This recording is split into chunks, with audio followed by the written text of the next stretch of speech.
Welcome to my first online book club series. I am Jane Natalie, and I have been working with teachers online all summer through my Facebook page, Jane Natalie Coaching. For the next 3 weeks, I will be posting video summaries and discussion questions of each module of John Hattie's new book, The Distance Learning Playbook. Today, I will be summarizing Module 2, The First Days of School. Whether you are a first grade teacher starting from scratch or a veteran teacher having to rethink well-established in-person classroom routines, time must be spent developing a thoughtful and clear classroom management plan. The authors write, "It is useful to understand the difference between classroom management and discipline, or behavior management. A classroom management plan outlines the procedures, routines, and expectations for all the students in the class. These include simple routines such as retrieving and replacing materials, as well as more conceptual ideas such as the expectations about the way students interact with others and their learning environment.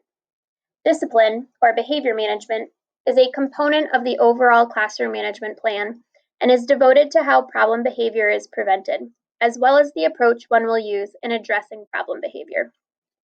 The key here is to be proactive. Typically, well-organized in-person classrooms have fewer disruptions to the learning. The same will be true for distance learning. Having a plan and being consistent in how our classrooms operate will allow us to focus on the teaching and learning, leveraging the technology instead of being overwhelmed by it. The authors recommend starting with developing a succinct statement of your teaching and learning philosophy in less than 100 words. They offer these guiding questions to help us organize our thinking.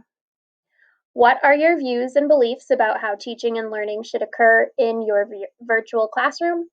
What are your beliefs concerning community and diversity?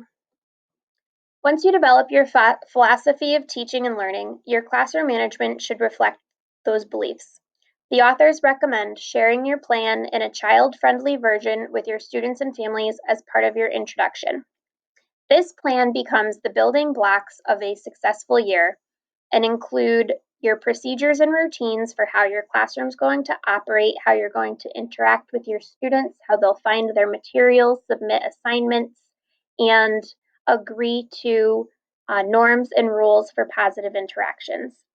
It will also include your expectation for any synchronous distance learning, how students prepare for the meeting, interact during the meeting, and what they do between meetings.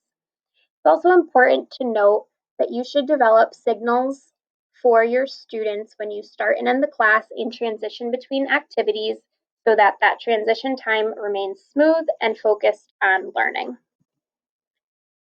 Now you're ready to put your plan into place. How will you introduce yourself, your plan, and get to know your students during the first few days and weeks of school?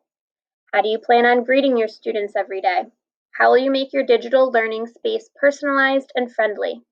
What is your plan to learn how to pronounce all of the students' names and preferred nicknames, as well as their interests? Of course, there is no one right way to do this, and strategies will vary greatly depending on the age of the students, which is why this is a list of questions instead of answers.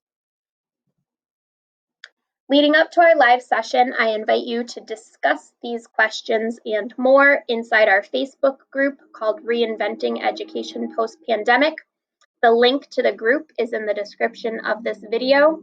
You can also find my page, Jane Natalie Coaching, and like and follow it for future updates.